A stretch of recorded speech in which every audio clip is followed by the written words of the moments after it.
السلام علیکم ورحمۃ اللہ تعالی وبرکاتہ۔ نحمده ونصلی ونسلم علی رسولہ الکریم، اما بعد فاعوذ باللہ من الشیطان الرجیم، بسم اللہ الرحمن الرحیم۔ ان اللہ وملائکتہ یصلون علی النبی یا ایہا الذین آمنوا صلوا علیہ وسلموا تسلیما۔ اللہم صلی علی سیدنا و مولانا محمد معدن الجود والکرم وآلہ الکرام وابنہ الکریم وبارک وسلم صلاۃ و سلاما علیک یا رسول اللہ صلی اللہ تعالی علیہ وسلم۔ عزیزان ملت اسلامیہ، الحمدللہ سورہ فاتحہ کی تفسیر مکمل ہو چکی ہے اور سورہ بقرہ کی تفسیر آج سے ہم شروع کریں گے۔ تو سب سے پہلے سورہ بقرہ کا تعارف پیش کریں گے اور اس کے تعلق سے کچھ ضروری معلومات اور سورہ بقرہ کی فضیلتیں انشاءاللہ تبارک و تعالی شامل کریں گے۔ فرماتے ہیں حضرت عبداللہ ابن عباس رضی اللہ تعالی عنہما کے فرمان کے مطابق یہ جو سورت ہے سورہ بقرہ، یہ مدینہ منورہ میں نازل ہوئی۔ مدینہ منورہ میں سب سے پہلے یہی سورہ بقرہ نازل ہوئی۔ تو اس اعتبار سے دیکھیں تو سورہ بقرہ کیا ہوئی؟ مدنی سورت ہوئی۔ اور اس سے پہلے بیان کیا گیا تھا کہ کسی بھی سورت کو مدنی کہا جاتا ہے یا کسی بھی سورت کو مکی کہا جاتا ہے تو اس کا مطلب یہ ہوتا ہے کہ جو صورتیں ہجرت سے پہلے نازل ہوئی وہ مدنی ہیں اور وہ مکی ہیں، اور جو صورتیں ہجرت کے بعد نازل ہوئی وہ مدنی ہیں۔ اب اس میں یہ بھی ہو سکتا ہے کہ ہجرت سے پہلے نازل ہوئی، اب اگرچہ مکہ مکرمہ میں نازل نہیں ہوئی، ہو سکتا ہے حضور پاک صلی اللہ علیہ وسلم کسی سفر میں ہوں اور اس سفر میں نازل ہوئی، پھر بھی اس کو مکی کہا جائے گا۔ اور ہجرت کے بعد نازل ہوئی تو پھر اگرچہ مدینہ منورہ میں نازل نہ ہوئی ہو، کسی اور مقام پر نازل ہوئی، سفر میں نازل ہوئی ہو، حضور کہیں اور تشریف لے گئے وہاں پر نازل ہوئی تو اس کو بھی مدنی کہا جائے گا، کیونکہ صورتوں کی دو ہی قسمیں رکھی گئی ہیں، ایک مکی اور دوسری مدنی۔ ہجرت سے پہلے نازل ہونے والی صورتوں کو مکی کہا جاتا ہے اور ہجرت کے بعد نازل ہونے والی صورتوں کو مدنی کہا جاتا ہے۔ تو اس صورت کے بارے میں سورہ بقرہ کے بارے میں ہے کہ یہ مدینہ منورہ میں سب سے پہلے نازل ہونے والی صورت ہے، اور اس سے مراد یہ ہے کہ جس صورت کی آیتیں سب سے پہلے نازل ہوئی، کیونکہ آپ پہلے ہی جانتے ہیں یہ بات کہ قرآن مجید ایک ساتھ میں تو نازل ہی نہیں ہوا ہے، اور پھر یہ صورتیں بھی ایک ساتھ میں پوری کی پوری نازل نہیں ہوئی، تھوڑی تھوڑی آیتیں کر کے نازل ہوئی۔ تو یہ سب سے پہلے نازل ہوئی کا یہ مطلب نہیں کہ ایک ساتھ میں نازل ہو گئی، اس کی آیتیں سب سے پہلے نازل ہوئی، یعنی اس کی شروعات ہو گئی تھی۔ اب فرماتے ہیں کہ اس صورت میں 40 رکوع اور 286 آیتیں ہیں۔ عربی میں گائے کو بقرۃ کہتے ہیں، اور اس صورت کے 8ویں اور 9ویں رکوع کی آیت نمبر 67 سے 73 تک میں بنی اسرائیل کی ایک گائے کا واقعہ بیان کیا گیا ہے، اس کی مناسبت سے اسے سورہ بقرہ کہتے ہیں۔ حالانکہ سورہ بقرہ آپ دیکھیں گے بہت لمبی سورت ہے، اب آپ خود سوچ لیں کہ 40 رکوع ہیں اور 286 آیتیں ہیں، اور صرف 6 یا 7 آیتوں کے اندر اس گائے کا تذکرہ ہے۔ جو بنی اسرائیل کی گائے کا جو واقعہ وہ 6 یا 7 آیتوں کے اندر ذکر کیا گیا، تو اتنی 6 یا 7 آیتوں میں ایک واقعہ ذکر کیا گیا اور اس کی وجہ سے پوری سورت کا نام رکھ دیا، جبکہ سورہ بقرہ میں ابھی آپ آگے سماعت کریں گے اور بہت ساری چیزیں بیان کی گئی ہیں، تو ان کی طرف نسبت کرتے ہوئے اس کا اور کوئی دوسرا نام نہیں رکھا بلکہ سورہ بقرہ ہی رکھ دیا۔ تو اس کی کیا وجہ ہے؟ تو دیکھیں، نام رکھنے کے لیے ادنا سی نسبت بھی کافی ہوتی ہے، تھوڑی سی بھی نسبت ہو جائے تو نام رکھنا یہ جائز ہو جاتا ہے، اور اس کے اعتبار سے کوئی اعتراض بھی نہیں۔ دنیاوی اعتبار سے بھی دیکھیں تو چیزوں کے نام رکھ دیے جاتے ہیں، بعض اوقات تو کوئی بھی مناسبت نہیں ہوتی، اور بعض اوقات مناسبت ہوتی لیکن بہت سی مختصر ہی اور معمولی سی مناسبت ہوتی ہے، لیکن پھر بھی نام رکھ دیا جاتا ہے اور اس پر کوئی اعتراض نہیں کرتا۔ اور دوسری وجہ یہ ہو سکتی ہے کہ اس کی اہمیت کے پیش نظر، اس واقعے کی اہمیت کے پیش نظر اس سورت کا نام سورہ بقرہ رکھ دیا، کیونکہ اس میں دیکھیں گے آپ وہ جب واقعہ آئے گا، جب ہم اس کو سماعت کریں گے تو وہاں پہ ہمیں پوری بات سمجھ میں آئے گی کہ حضرت موسیٰ علیہ السلام کا انہوں نے کہا نہیں مانا، ان کو قربانی کرنے کا حکم دیا، پھر اور وہ سرکشی بڑھتی گئی اور جو ہے کہ اس میں مسائل۔ تو دیکھیں بظاہر وہ ایک واقعہ ہے لیکن اس کے اندر بہت ساری باتیں اگر اس کی تفصیل کو ہم دیکھیں تو اس سے پتہ چلتی ہیں، اور تو اس کی اہمیت کے پیش نظر اس سورت کا نام سورہ بقرہ رکھ دیا گیا۔ احادیث میں اس صورت کے بے شمار فضائل بیان کیے گئے، ان میں سے 5 فضائل یہاں پہ بیان کرتے ہیں۔ پہلی فضیلت حضرت ابو امامہ باہلی رضی اللہ تعالی عنہ سے روایت ہے، نبی کریم صلی اللہ علیہ وسلم نے ارشاد فرمایا قرآن پاک کی تلاوت کیا کرو کیونکہ وہ قیامت کے دن اپنی تلاوت کرنے والوں کی شفاعت کرے گا۔ اور 2 روشن صورتیں یعنی سورہ بقرہ اور سورہ آل عمران یہ بھی پڑھا کرو کیونکہ یہ دونوں قیامت کے دن اس طرح آئیں گی جس طرح 2 بادل ہوں یا 2 سائبان ہوں یعنی سایہ کرنے والی کوئی چیز ہو، یا 2 اڑتے ہوئے پرندوں کی قطاریں ہوں، اور یہ دونوں صورتیں اپنے پڑھنے والوں کی شفاعت کریں گے۔ سورہ بقرہ پڑھا کرو کیونکہ اس کو پڑھتے رہنے میں برکت ہے، سورہ بقرہ کے پڑھتے رہنے میں برکت ہے، اور نہ پڑھنے میں ثواب سے محروم رہ جانے پر حسرت ہے یعنی افسوس ہوگا۔ جب انسان، یہ لوگ ایمان والے ہی لے لیں، جب میدان محشر میں پہنچیں گے اور دیکھیں گے کہ سورہ بقرہ پڑھنے والوں کو کیسا کیسا ثواب دیا جا رہا ہے اور ایسا عظیم ثواب دیا جائے گا کہ یہ لوگ افسوس کریں گے کہ کاش کہ ہم نے بھی سورہ بقرہ کی تلاوت کی ہوتی تو ہمیں بھی یہ ثواب مل جاتا۔ اس لیے سورہ بقرہ کی تلاوت کثرت کے ساتھ پڑھنی چاہیے، اور اس کے علاوہ بھی اور اس کے بہت سارے فائدے ہیں سورہ بقرہ کے۔ ابھی آپ کے ذہن میں بات آ رہی ہوگی کہ گھروں میں 40 دن تک یا 41 دن تک سورہ بقرہ پڑھوائی جاتی کہ نہیں پڑھوائی جاتی؟ کچھ مسائل ہو جاتے ہیں، جادو کا اثر ہو گیا، آصف کا اثر ہو گیا، جنات کا اثر ہو گیا، تو یہ 40 مرتبہ 40 دن تک جو سورہ بقرہ پڑھوائی جاتی، اس کے پیچھے راز کیا ہے یہ حدیثوں کے اندر بیان کیا گیا۔ فرماتے ہیں اور جادوگر اس کا مقابلہ کرنے کی طاقت نہیں رکھتے، سورہ بقرہ کا مقابلہ کرنے کی طاقت جادوگروں میں بھی نہیں۔ یعنی ہم سورہ بقرہ پابندی کے ساتھ اپنے گھروں میں پڑھتے رہیں اور اپنے گھروں کو سورہ بقرہ کی تلاوت سے آباد رکھیں تو کوئی جادو کرنے والا جتنی بھی کوشش کر لے وہ اپنی کوشش میں کامیاب نہیں ہو سکتا۔ آج یہ معاملات ہو رہے ہیں۔ میں نے اس دن درس میں جو ہمارے یہاں فرض علوم کورس کا جو مدرسہ چلتا ہے اس میں یہ بات عرض کی تھی کہ اب یہ جو زمانہ جیسے جیسے آگے بڑھتا جا رہا ہے، جیسے جیسے قیامت قریب آتی جا رہی ہے، روحانیت کم ہوتی جا رہی ہے، تقوی پرہیزگاری کے معاملات کم ہوتے جا رہے ہیں، اور جہاں روحانیت زیادہ ہو، تقوی پرہیزگاری ہو، دین سے قریب ہو آدمی، تو پھر یہ چیزیں اثر نہیں کرتی، جادو ہے یا جو ہے آصف وغیرہ۔ لیکن اگر روحانیت کم ہو جائے تو اس کے مقابلے میں ابھی آپ دیکھیں تو گندگیاں بڑھتی جا رہی ہیں، نجاستیں بڑھتی جا رہی ہے، روحانیت کے مقابلے میں برائیاں بڑھتی جا رہی ہے، اور یہ جادو اور اس طرح کے جو دوسرے معاملات ہیں، یہ سفلی عمل وغیرہ جو بھی چیزیں، ان کا تعلق گندگیوں سے ہوتا ہے، ان کا تعلق نجاستوں سے ہوتا ہے، کیونکہ یہ شیطان کی طرف سے ہوتا ہے، اور شیطان ظاہر سی بات ہے وہ تو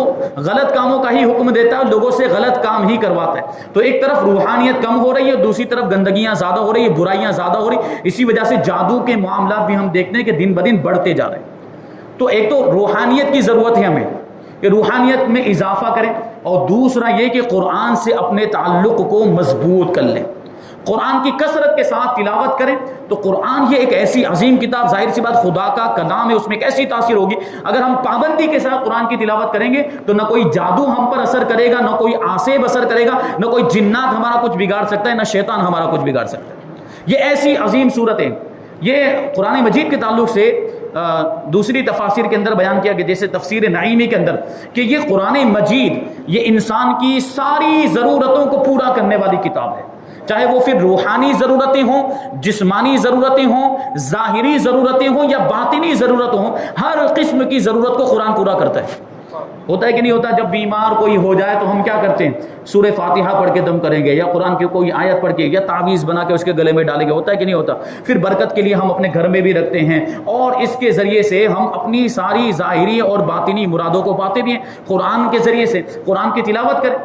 تو اسی لیے فرمایا گیا کہ اپنے گھروں کو قبرستان نہ بناؤ، آگے آئے گا یہ حدیث پاک میں، یعنی قرآن کی تلاوت کرتے رہو۔ تو قرآن کی تلاوت اگر ہم کرتے رہیں گے پابندی کے ساتھ، اب ہوتا یوں ہے کہ کسی حافظ صاحب کو بلایا جا رہا ہے سورہ بقرہ پڑھنے کے لیے، جب کچھ ہو گیا، معاملہ پیش آ گیا، لوگوں مطلب کسی سے پوچھا تو بتایا کہ آپ کے گھر میں اثر ہو گیا ہے،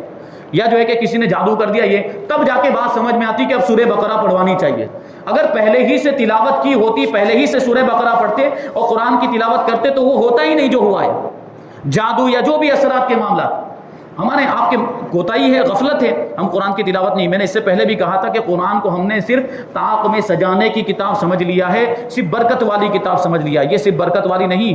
وہ جو میں شعر کہا تھا، میں نے ایک شعر پڑھا تھا کہ ہر لفظ کو سینے میں بسا لو تو بنے بات، طاقوں میں سجانے کو یہ قرآن نہیں ہے۔ قرآن تو دل میں بسانا چاہیے اور اس پر عمل کرنا چاہیے، اس کو تلاوت کرتے رہنا چاہیے، تو یہ سارے معاملات جو ہے انشاءاللہ یہ جو بھی جنات وغیرہ اثرات جو بھی ہوں وہ سب ختم ہو جائیں گے۔ دوسری حدیث حضرت ابو ہریرہ رضی اللہ تعالیٰ عنہ سے روایت ہے کہ حضور پنو صلی اللہ علیہ وسلم نے ارشاد فرمایا اپنے گھروں کو قبرستان نہ بناؤ، یعنی اپنے گھروں میں عبادت کیا کرو اور قرآن کی تلاوت کیا کرو، کیونکہ دیکھیے قبرستان کا مطلب کیا ہوتا ہے، وہاں مردے دفنائے جاتے ہیں اور مردوں کے قبر میں جو بھی معاملات ہو رہے ہوں، مردے ہو سکتے ہیں نیک ہوں، اللہ کے نیک بندے ہوں تو وہ قبر میں بھی تلاوت کرتے ہیں۔ بسا اوقات اللہ کے ولیوں کے بہت سے ایسے واقعات بھی ہم نے سنے کہ ان کی قبر سے قرآن کی تلاوت کی آوازیں سنی گئی، اور بعض اولیاء کرام کو لوگوں نے قبر کے اندر نماز پڑھتے ہوئے بھی دیکھا، لیکن بظاہر وہ ساری چیزیں ہم کو نظر نہیں آتی۔ تو قبرستان جو ہوتا ہے وہ ویران ہوتا ہے، وہاں کسی طرح کی کوئی آواز نہیں، کسی طرح کی کوئی تلاوت کوئی عبادت نہیں ہوتی۔ تو قبرستان کی طرح اپنے گھروں کو مت بناؤ، یعنی ایسا نہ ہو کہ نہ قرآن کی تلاوت ہو رہی ہے نہ عبادت۔ تو اب اگرچہ آپ خوب چلا رہے ہیں، اگرچہ آپ خوب باتیں کر رہے ہیں، اگرچہ خوب دوسرے معاملات ہیں، ٹی وی بھی چل رہا ہے، یہ سب ہے، مہمان آ گئے، یہ سب باتیں ہو رہی ہے، بچے کھیل کود کر رہے ہیں، تو آپ کہیں گے یہ اس کی وجہ سے قبرستان کیسے ہو گیا؟ تو اس کا مطلب یہ ہے کہ جس گھر میں عبادت نہ کی جائے اور جس گھر میں قرآن کی تلاوت نہ کی جائے وہ قبرستان کے برابر ہے، یہ مطلب ہوا۔ تو اپنے گھروں میں عبادت کیا کرو، قرآن کی تلاوت کرو، اور شیطان اس گھر سے بھاگتا ہے جس میں سورہ بقرہ کی تلاوت کی جاتی ہے۔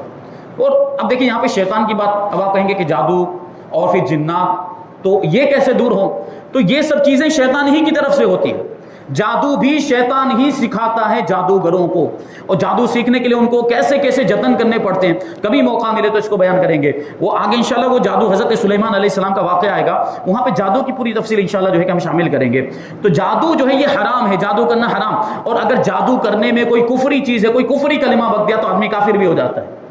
تو یہ جادو یہ بھی شیطان کی طرف سے ہوتا ہے، شیطان سکھاتا ہے، جادو پر ابھارتا ہے، آمادہ کرتا ہے۔ اور جادو اس کے علاوہ جنات کے معاملات لے لیں یا کچھ اثرات ہیں یا عاصب ہیں، ان میں بھی شیطان کا کہیں نہ کہیں دخل ہوتا ہے۔ تو سورہ بقرہ پڑھنے سے شیطان بھاگتا ہے، یعنی پھر یہ ساری چیزوں سے بھی جس گھر میں سورہ بقرہ پڑھی جائے وہ گھر محفوظ ہو جاتا ہے، جادو سے بھی محفوظ ہو جائے گا، جنات سے بھی، عاصب اثرات جو بھی چیزیں ہوں ان ساری چیزوں سے وہ گھر محفوظ ہو جاتا ہے جس میں سورہ بقرہ کی تلاوت کی جائے۔ حضرت ابو مسعود رضی اللہ تعالیٰ عنہ سے روایت ہے، سرکار دو عالم صلی اللہ علیہ وسلم نے ارشاد فرمایا جو شخص رات کو سورہ بقرہ کی آخری 2 آیتیں پڑھ لے گا تو وہ اسے ناگہانی مصیبتوں سے کافی ہو جائیں گے۔ سورہ بقرہ کی آخری 2 آیتیں کون سی؟ آمن الرسول بما انزل الیہ من ربہ، یہاں سے لے کے جہاں سورت مکمل ہوتی ہے فانصرنا علی القوم الکافرین۔ تو یہ جو 2 آیتیں ہیں یہ اگر کوئی سونے سے پہلے پڑھ لے تو اچانک آنے والی مصیبتوں سے محفوظ ہو جائے گا۔ وہ کتنا آسان ذریعہ، کتنا آسان طریقہ بتا دیا۔ اب یہ اس میں ایسا کوئی ضروری نہیں کہ آپ زبانی پڑھیں، منہ پہ پڑھیں، آپ اگر دیکھ کر بھی پڑھ لیں گے تب بھی یہ فضیلت حاصل ہو جائے گی اور وہ آپ کے لیے ایک حصار کی حیثیت کی طرح ہو جائے گا۔ 4 نمبر، حضرت ابو ہریرہ رضی اللہ تعالیٰ عنہ سے روایت ہے، حضور اقدس صلی اللہ علیہ وسلم نے ارشاد فرمایا ہر چیز کی ایک بلندی ہے اور قرآن کی بلندی سورہ بقرہ ہے۔ اس میں ایک آیت ہے جو قرآن کی تمام آیتوں کی سردار ہے اور وہ آیت آیت الکرسی ہے، بڑی برکت والی آیت۔ نمبر 5، حضرت سہل ابن سعد ساعدی رضی اللہ تعالیٰ عنہ سے روایت ہے، حضور انور صلی اللہ علیہ وسلم نے ارشاد فرمایا جس نے دن کے وقت اپنے گھر میں سورہ بقرہ کی تلاوت کی تو 3 دن تک شیطان اس کے گھر کے قریب نہیں آئے گا، اور جس نے رات کے وقت اپنے گھر میں سورہ بقرہ کی تلاوت کی تو 3 راتوں تک اس گھر میں شیطان داخل نہیں ہوگا۔ اب سورہ بقرہ کے مضامین کے بارے میں آگے بتائیں گے کہ سورہ بقرہ میں بیان کیا کیا گیا، سورہ بقرہ میں ہے کیا، اس کا کانٹینٹ کیا ہے۔ فرماتے ہیں یہ قرآن پاک کی سب سے بڑی سورت ہے اور اس سورت کا مرکزی مضمون یہ ہے کہ اس میں بنی اسرائیل پر کیے گئے اللہ تعالیٰ کے انعامات، ان انعامات کے مقابلے میں بنی اسرائیل کی ناشکری، اللہ نے ان کو اتنی نعمتیں عطا کی اور اتنی فضیلتیں دی، اس کے باوجود ان لوگوں نے ناشکری کی، انبیاء کرام کا کہا نہیں مانا۔ بنی اسرائیل کے جرائم جیسے بچھڑے کی پوجا کرنا، یہ سب واقعات انشاءاللہ پوری تفصیل کے ساتھ آگے آئیں گے۔ سرکشی اور عناد کی وجہ سے حضرت موسیٰ علیہ السلام سے طرح طرح کے مطالبات کرنا، ان مطالبات میں ایک مطالبہ یہ بھی تھا کہ ہم خدا کو ظاہر میں دیکھنا چاہتے ہیں، جب تک ہم خدا کو نہیں دیکھیں گے ہم ایمان نہیں لائیں گے۔ عجیب و غریب بات تھی۔ تو اس طرح کے مطالبات، اللہ تعالیٰ کی آیتوں کے ساتھ کفر کرنا، اللہ تعالیٰ کی آیتوں کا، نشانیوں کا انکار کر دینا، انبیاء کرام علیہ الصلوۃ والسلام کو ناحق شہید کرنا اور عہد توڑنا وغیرہ، گائے ذبح کرنے کا واقعہ، اور نبی کریم صلی اللہ علیہ وسلم کے زمانے میں موجود یہودیوں کے باطل عقائد و نظریات اور ان کی خباثتوں کو بیان کیا گیا ہے، اور مسلمانوں کو یہودیوں کی دھوکہ دہی سے آگاہ کیا گیا کہ یہودی کیسے دھوکے باز ہوتے ہیں اور یہ کبھی بھی مسلمانوں کے دوست نہیں ہو سکتے، یہ اسلام کے ازلی دشمن ہیں، پہلے دن سے یہ اسلام کے دشمن ہے یہودی۔ تو اس کے علاوہ سورہ بقرہ میں یہ آنے والے مضامین بھی بیان کیے گئے۔ نمبر 1، قرآن پاک کی صداقت، حقانیت اور اس کتاب کے ہر طرح کے شک و شبہ سے پاک ہونے کو بیان کیا گیا۔ ابھی ہم سنیں گے ذالک الکتاب لا ریب فیہ، یہ ایسی بلند رتبہ کتاب ہے جس میں شک اور شبے کی کوئی گنجائش ہی نہیں ہے۔ نمبر 2، قرآن پاک سے حقیقی ہدایت حاصل کرنے والوں اور ان کے اوصاف کا بیان، یعنی ایمان والے، تقوی اور پرہیزگاری رکھنے والوں کا بیان، ازلی کافروں کے ایمان سے محروم رہنے اور منافقوں کی بری خصلتوں کا ذکر کیا گیا ہے۔ نمبر 3، قرآن پاک میں شک کرنے والے کفار سے قرآن مجید کی صورت جیسی کوئی ایک صورت بنا کر لانے کا مطالبہ کیا گیا اور ان کے اس چیز سے عاجز ہونے کو بھی بیان کر دیا گیا۔ نمبر 4، حضرت آدم علیہ السلام کی تخلیق اور پیدائش کا واقعہ بیان کیا گیا اور فرشتوں کے سامنے ان کی شان کو ظاہر کیا گیا، اور حضرت آدم علیہ السلام کو فرشتوں پر جو فضیلت دی گئی اس کی وجہ بھی بتائی گئی، اور وہ وجہ کیا ہے؟ علم اور عقل کی بنیاد پر انسان کو دیگر مخلوقات پر فضیلت ملی ہے۔ نمبر 5، خانہ کعبہ کی تعمیر اور حضرت ابراہیم علیہ السلام کی دعا کا ذکر کیا گیا ہے۔ نمبر 6، اس صورت میں نبی کریم صلی اللہ علیہ وسلم کی پسند کی وجہ سے قبلے کی تبدیلی اور اس تبدیلی پر ہونے والے اعتراضات و جوابات کا بیان کیا۔ نمبر 7، عبادات اور معاملات جیسے نماز قائم کرنے، زکوٰۃ ادا کرنے، رمضان کے روزے رکھنے، خانہ کعبہ کا حج کرنے، اللہ کی راہ میں جہاد کرنے اور دینی معاملات میں قمری مہینوں پر اعتماد کرنے۔ دین اور شریعت کے احکام میں چاند کی تاریخ کا اعتبار ہوگا، یہ سورج کی تاریخ کا، شمسی تاریخ کا اعتبار نہیں ہوگا۔ اللہ تعالیٰ کی راہ میں مال خرچ کرنے، والدین اور رشتہ داروں کے ساتھ اچھا سلوک کرنے، یتیموں کے ساتھ اچھا معاملہ کرنے، نکاح، طلاق، رضاعت، عدت، بیویوں کے ساتھ ایلا کرنے۔ یہ ایلا جو ہے کہ بہت ہمارے یہاں تو اس کا اتنا زیادہ وہ معاملہ نہیں ہوتا۔ ایلا کا مطلب یہ ہے کہ کوئی شوہر قسم کھا لے کہ 4 مہینے تک میں اپنی بیوی کے قریب نہیں جاؤں گا، تو اس کو ایلا کہا جاتا ہے، اس کے احکام بھی بیان کریں گے۔ جادو، قتل، لوگوں کے مال ناحق کھانے، شراب، سود، جوا اور حیض کی حالت میں بیویوں کے ساتھ صحبت کرنے وغیرہ کے بارے میں مسلمانوں کو ایک شرعی دستور فراہم کیا گیا، یعنی یہ ساری چیزوں کے تفصیلی احکام سورہ بقرہ کے اندر بیان کیے گئے۔ طلاق وغیرہ کے، نکاح کے اور ایلا کے مسائل تفصیل کے ساتھ ہم انشاءاللہ آگے سماعت کریں گے۔ نمبر 8، تابوت سکینہ۔ تابوت سکینہ کیا ہے اور جالوت اور طالوت میں ہونے والی جنگ کا بیان بھی اس صورت کے اندر موجود ہے۔ نمبر 9، مردوں کو زندہ کرنے کے ثبوت پر حضرت عزیر علیہ السلام کی وفات کا واقعہ ذکر کیا گیا۔ حضرت عزیر علیہ السلام اللہ کے نبی ہیں، تو یہ لوگ جو اعتراض کرتے تھے کہ اللہ تبارک و تعالیٰ دوبارہ زندہ نہیں کرے گا مرنے کے بعد، انسان ایک بار مر گیا تو بات ختم ہو گئی، دوبارہ کوئی معاملہ نہیں ہوگا، تو اس پر حضرت عزیر علیہ السلام کے واقعے سے یہ دلیل پیش کی گئی ہے کہ جب عزیر علیہ السلام کو اتنے سالوں تک نیند کی حالت میں، مردہ ہونے کی حالت میں رکھا گیا، پھر ان کو دوبارہ زندہ کیا، تو جب ان کو دوبارہ زندہ کیا جا سکتا ہے، اسی طریقے سے سارے انسانوں کو مرنے کے بعد دوبارہ اللہ تبارک و تعالیٰ زندہ فرمائے گا۔ نمبر 10، حضرت ابراہیم علیہ السلام کو 4 پرندوں کے ذریعے مردوں کو زندہ کرنے پر اللہ تعالیٰ کی قدرت کا نظارہ کروانے کا واقعہ بھی بیان کیا گیا، تفصیل کے ساتھ اس واقعے کو بھی ہم سماعت کریں گے۔ نمبر 11، اس سورت کے آخر میں اللہ تعالیٰ کی بارگاہ میں رجوع کرنے، توبہ کرنے، گناہوں کی معافی مانگنے اور کفار کے خلاف مدد طلب کرنے کی طرف مسلمانوں کی توجہ دلائی گئی ہے اور مسلمانوں کو قیامت کے دن سے ڈرایا گیا ہے۔ سورہ بقرہ کی اپنے سے ما قبل سورہ فاتحہ کے ساتھ مناسبت کیا ہے؟ یہ بہت اہم سوال ہوتا ہے کہ کوئی بھی سورت ختم ہو اس کے بعد دوسری سورت ہو تو سوال یہ پیدا ہوتا ہے کہ اس سورت کے بعد اس سورت کو کیوں رکھا گیا، ان دونوں کے درمیان کیا کانٹیکٹ ہے، کیا مناسبت ہے، کیوں اس کو رکھا گیا، دوسری کوئی سورت کیوں نہیں رکھی؟ تو یہ بھی غور کرنے کی بات ہوتی ہے۔ تو فرماتے ہیں کہ سورہ بقرہ کا اپنے ما قبل، اس سے پہلے کون سی سورت گزری ہے؟ سورہ فاتحہ۔ سورہ فاتحہ کے ساتھ تعلق اور مناسبت یہ ہے کہ سورہ فاتحہ میں مسلمانوں کو یہ دعا مانگنے کی تعلیم دی گئی، اہدنا الصراط المستقیم، یعنی اے اللہ تو ہم کو سیدھا راستہ چلا۔ اور سورہ بقرہ میں کامل ایمان والوں کے اوصاف، جو کامل ایمان والے، تقوی اور پرہیزگاری رکھنے والے جو مومنین ہیں ان کے اوصاف بیان کی گئی، ان کی خوبیاں بیان کی گئی ہے، مشرکین اور منافقین کی نشانیاں بیان کی گئی، یہودیوں اور عیسائیوں کا طرز عمل، یہودی اور عیسائی ان کے طور طریقے کیا ہیں اور مسلمانوں سے ان کے دل میں کیسی نفرتیں ہیں اس کو بھی بیان کیا گیا۔ نیز معاشرتی زندگی کے اصول، یعنی رہن سہن، کیسے رہنا ہے، کیسے زندگی گزارنا ہے، نکاح طلاق وغیرہ، یہ بھی تو اس میں آتا ہے۔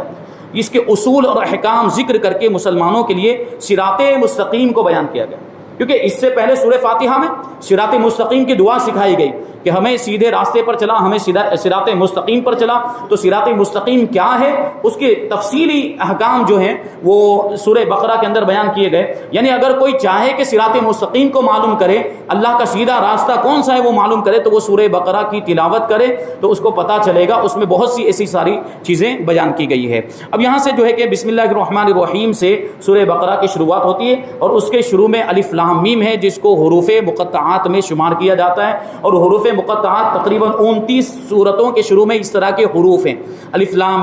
لام میم صاد، الف لام را اور حامیم۔ اس طرح جو ہے ہم